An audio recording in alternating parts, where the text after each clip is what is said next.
ഒരുവിധമുള്ള എല്ലാ സാധനത്തിനെ കുറിച്ച് വീഡിയോ ഇടുന്ന ഞാൻ ഇനി ഈ പരിപാടിയും കൂടെ തുടങ്ങിയിട്ടുണ്ട്. മൂവി റിവ്യൂസ് വെച്ചിട്ടാണ് തിരിച്ചു വന്നേക്കുന്നത്. ഇത്തവണ നമ്മൾ എടുത്ത് നോക്കാൻ പോകുന്നത് ഇസ് ഡെഡ്പൂൾ ആൻഡ് വുൾവറീൻ. നമ്മൾ ഡേ 1 സാധനം പോയി കണ്ടായിരുന്നു. ഈ ഒരു റിവ്യൂ സ്പോയിലർ ഫ്രീ ആയിരിക്കും. പ്രത്യേകിച്ച് ഒന്നും സ്പോയിലർ ആയിട്ട് എടുത്ത് പറയാൻ പോകുന്നില്ല. ദോ അഗൈൻ സിനിമ ഇറങ്ങിയിട്ടും ആൾക്കാർ കണ്ടു തുടങ്ങിയിട്ടും കുറച്ചധികം ദിവസമൊക്കെ ആയി.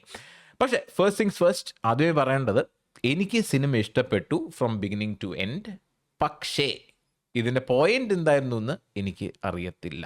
മാർവലിൽ കഴിഞ്ഞ കുറച്ച് നാളുകളായിട്ട് ഫുൾ പടക്കത്തോട് പടക്കം മാത്രമേ ഉള്ളൂ. ഷീ ഹൽക്ക്, മിസ് മാർവല്, അപ്പുറത്തത് ഇപ്പുറത്തത് എന്ന് പറഞ്ഞിട്ട് കുറേ വൃത്തികേട് ഇറക്കിയിട്ട് ഏറ്റവും അവസാനം എന്തെങ്കിലും ഒന്ന് നടന്നു പോട്ടെ എന്ന് ഡെഡ്പൂളിൽ തന്നെ അതിൻ്റെ സിനിമയുടെ അകത്ത് തന്നെ അവർ പറയുന്ന ഡയലോഗാണ് ഒരു it's a bust after a bust after a bust. And finally Deadpool will be taken in to the MCU. ഫോക്സുകാരൻ തെറി വിളിച്ച് ലൈക്ക് അത് അഗൈൻ റയൻ റെയ്നോൾഡ്സ് ഭയങ്കര കിടിലമായിട്ട് ഈ transition from the Fox thing to the MCU നല്ല രീതിയിൽ തന്നെ സിനിമയുടെ അകത്ത് കാണിച്ചിട്ടുണ്ട്. പിന്നെ എടുത്തു പറയേണ്ടത് സിനിമയുടെ ഓപ്പണിംഗ് ക്രെഡിറ്റ്സിന്റെ കാര്യമാണ്. എൻസിങ്കിന്റെ ബൈ ബൈ ബൈ എന്ന് പറഞ്ഞ് പഴയ ജാംബോന്റെ കാലത്തുള്ള പാട്ടാ. അത് എടുത്തിട്ട് ഇതിൻ്റെ അകത്ത് അതിന്റെ ഒറിജിനൽ കോറിയോഗ്രാഫി തന്നെ വെച്ച് എഴുതി കാണിക്കല് യൂസിങ് മിസ്ലേനിയസ് പാർട്സ്. എനിക്ക് ആ സംഭവം ഭയങ്കരമായിട്ട് ഇഷ്ടപ്പെട്ടു. It was done so well. And dance കളിച്ചേക്കുന്ന മറ്റേ റയൻ റെയ്നോൾഡ്സിന്റെ സ്റ്റണ്ട് ഡബിൾ ആണെങ്കിലും ഭയങ്കര കിടിലായിട്ട് തന്നെ ചെയ്തിട്ടുണ്ട്. ആ ഒരു ഡെഡ് പൂളി വൈബ് നമുക്ക് കിട്ടിയിട്ടുണ്ടായിരുന്നു from the performance. Again lot of as, yes, അത് ഡെഫിനറ്റ്ലി ഉണ്ടാവും. കാരണം again at the end of the day it is an A-rated movie. ഞാൻ വീട്ടുകാരെയും കൊണ്ട് പടം കാണാനാണ് പോയത്. ബുക്ക് മൈ ഷോയിൽ A-rated ആണ് സാധനം. പക്ഷേ അഗൈൻ ഡെഡ്പൂൾ 1 and 2 വെച്ച് നോക്കുമ്പോഴത്തേക്കും അത്രയും വൃത്തികേടോ അല്ലെങ്കിൽ അത്രയും എന്താ പറയുക, ഈ റേറ്റിംഗ് കിട്ടാനും മാത്രം വലിയ സംഭവങ്ങളൊന്നും ഉണ്ടായിരുന്നില്ല. എക്സ്പ്ലിസിറ്റ് ആയിട്ട് ഒന്നും കാണിച്ചിട്ടൊന്നും ഉണ്ടായിരുന്നില്ല. പുള്ളിയുടെ വായന്ന് വരുന്നത് നമുക്കൊന്നും ചെയ്യാൻ പറ്റത്തില്ല. പക്ഷെ അതല്ലാണ്ട് ആ റേറ്റിംഗ് വാസ് നോട്ട് ജസ്റ്റിഫൈഡ്. പിന്നെ ഞാൻ ആദ്യം പറഞ്ഞ കാര്യം, ഇതിൻ്റെ പേർപ്പസ് എന്താണെന്ന് എനിക്ക് മനസ്സിലായിട്ടില്ല. അഗൈൻ ലോട്ട് ഓഫ് ക്യാമിയോസ് ഉണ്ടായിരുന്നു സിനിമയുടെ അകത്ത്. എനിക്ക് എല്ലാ ക്യാമിയോയും ഇഷ്ടപ്പെടുകയും ചെയ്തു.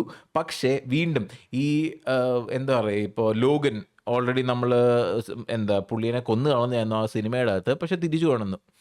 ഇപ്പോൾ കഴിഞ്ഞ ദിവസത്തെ കോൺഫറൻസിൻ്റെ അകത്ത് Marvel has announced the 2 new projects അല്ലെങ്കിൽ 2 ഫൈനൽ അവെഞ്ചേഴ്സ് മൂവി ഈ ഒരു മൾട്ടിവേഴ്സ് ആകെ തീർക്കാനായിട്ട് വരാൻ പോകുന്ന ഒരെണ്ണം ഇസ് അവെഞ്ചേഴ്സ് സീക്രട്ട് വാർസ്. അത് കാങ് ഉണ്ടായിരുന്നപ്പോഴും സീക്രട്ട് വാർസ് തന്നെയാണ് പേര്. Final movie was Kang dynasty.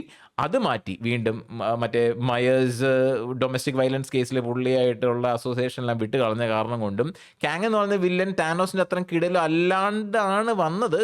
നേരത്തെ പറഞ്ഞ പോലെ തന്നെ കുറേ പടക്ക സിനിമയായിരുന്നു ഇറക്കിയത് ഈ അവസാനം ഇടയൊക്കെ ആയിട്ട്. അതുകൊണ്ട് തന്നെ അവർക്ക് വേറൊരു വില്ലൻ ആവശ്യമുണ്ടായിരുന്നു. ആൻഡ് ഒരു മൾട്ടിവേഴ്സ് കോൺസെപ്റ്റ് വെച്ച് കൊണ്ടുവരുമ്പോഴത്തേക്കും അവർക്ക് ഏറ്റവും ബെസ്റ്റ് വില്ലനായിട്ട് ഈ ഗലാക്ടസും അങ്ങനത്തെ സാധനങ്ങളൊക്കെ ഉണ്ട്. പക്ഷേ അത് ചിലപ്പോൾ പിന്നെ കൊണ്ടുവരുമായിരിക്കും. ഇപ്പോഴത്തേക്ക് അവർ സെലക്ട് ചെയ്യുന്ന വാസ് ഡൂം. ആൻഡ് ഡൂം ആരാന്നുള്ള റിവീലിംഗ് ഉണ്ടായിരുന്നു. It was Robert Downey Junior. വീണ്ടും അയൺമാൻ ആയിട്ട് അഭിനയിച്ചിരുന്ന ആള്. സെയിം ടാസ്ക് ഡിഫറെൻറ്റ് മാസ്ക് എന്നായിരുന്നു പുള്ളിയുടെ തന്നെ got in terms of the casting. And അവർ പറഞ്ഞിരുന്നത് വിക്ടർ വോൺ ഡൂം ആണെന്ന് തന്നെയാണ്. It is not Tony Stark changed into Doom, it is Victor Von Doom. So ഒരു കംപ്ലീറ്റ്ലി ഡിഫറെൻറ്റ് ക്യാരക്ടറാണ്. അല്ലാണ്ട് ടോണിയുടെ വേറെ വേരിയൻറ്റും അല്ല. It is a completely different character. എനിക്ക് തോന്നിയത് ഇതൊരു പബ്ലിസിറ്റി സ്റ്റണ്ട് ആയിട്ടാണ്. കാരണം റോബർട്ട് ഡൗണിനെ already Iron we already had him secured, എല്ലാം സെറ്റായി, പുള്ളിയെ നല്ലൊരു ഫേവലും കൂടെ കൊടുത്തു വിട്ടായിരുന്നു. And bringing him back as something else എനിക്ക് ഇഷ്ടപ്പെട്ടില്ല. ഇഷ്ടപ്പെടുന്ന ആൾക്കാരുണ്ട്, പക്ഷേ I did not like it. Again don't get me wrong, പുള്ളി ഡൂം എന്ന് പറഞ്ഞ ക്യാരക്ടർ ഭയങ്കര കിടിലമായിട്ട് തന്നെ അഭിനയിക്കുമായിരിക്കും, അതിൽ ഒരു സംശയവും വേണ്ട. പക്ഷേ വീണ്ടും like why bring back someone who actually died and bring him as another character? അതിൻ്റെ ഒരു ആവശ്യമില്ലായിരുന്നു. Again, there could be a lot of bias, there could be a lot of different opinions as well. നമുക്കൊന്നും ചെയ്യാൻ പറ്റത്തില്ല, എല്ലാവർക്കും ഇഷ്ടപ്പെടണമെന്നില്ലല്ലോ. And coming back to Deadpool, നമ്മൾ അതിൻ്റെ review അല്ലേ പറഞ്ഞുകൊണ്ടിരുന്നത്. പറഞ്ഞ് വേറെ ഏതോ മൾട്ടിവേഴ്സിൽ നമ്മൾ എത്തി. അപ്പോൾ ഡെഡ്പൂൾ വീട്ടുകാരായിട്ട് പോയി കാണുന്നതിന് വലിയ പ്രശ്നമൊന്നുമില്ല, തുണിപറിയും കാര്യങ്ങളൊന്നുമില്ല. അതുകൊണ്ട് ആരും പേടിക്കണ്ട. വൃത്തിയോട് പറയല് പിന്നെ റയൻ റെയ്നോൾഡ്സിനാണെങ്കിലും ഹ്യൂ ജാക്ക്മാൻ ആണെങ്കിലും പുതിയ കാര്യങ്ങളല്ല. അതെന്താണ് എക്സ്പെക്ട് ചെയ്തിട്ട് തന്നെ പോയാൽ മതി. ആൻഡ് തുടക്കം മുതൽ അവസാനം വരെ എന്താണ് ചിരിക്കാനും ഉണ്ട്. ആൻഡ് നിങ്ങൾ ഈ മൾട്ടിവേഴ്സ് എന്നുള്ള സാധനം ഫോളോ ചെയ്യുന്ന ആൾക്കാർ അല്ലെങ്കിൽ MCU ഫോളോ ചെയ്യുന്ന ആൾക്കാരാണെങ്കിൽ നിങ്ങൾക്ക് ഈ സിനിമ കുറച്ചും കൂടെ നന്നായിട്ട് എൻജോയ് ചെയ്യാൻ പറ്റും. കാരണം ഇതിൻ്റെ അകത്ത് കുറേ ക്യാരക്ടേഴ്സ് ഉണ്ട് that you have seen before and you will see more.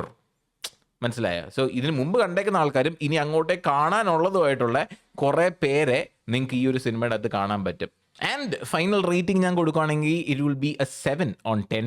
Again I love the movie. ഞാൻ അങ്ങനെ തിയേറ്ററിൽ പോയി സിനിമ കാണുന്ന മനുഷ്യനല്ല, പക്ഷെ ഞാൻ ഇത് കാണാൻ വേണ്ടി ഞാൻ 2 ആഴ്ച മുമ്പ് വരെ ഞാൻ ഈ ടിക്കറ്റ് ബുക്ക് ചെയ്തും കൊണ്ടിരുന്നതാണ്. And I was not disappointed. Low റേറ്റിംഗിൻ്റെ കാരണം again the point, the purpose എന്തുകൊണ്ടായിരുന്നു, I don't understand. Thank you for watching. ഇനി ഏതെങ്കിലും സാധനങ്ങൾ ഞാൻ കാണുവാണെങ്കിൽ റിവ്യൂ ഇടാനായിട്ട് നോക്കാം. അപ്പോൾ ശരി എന്നാൽ.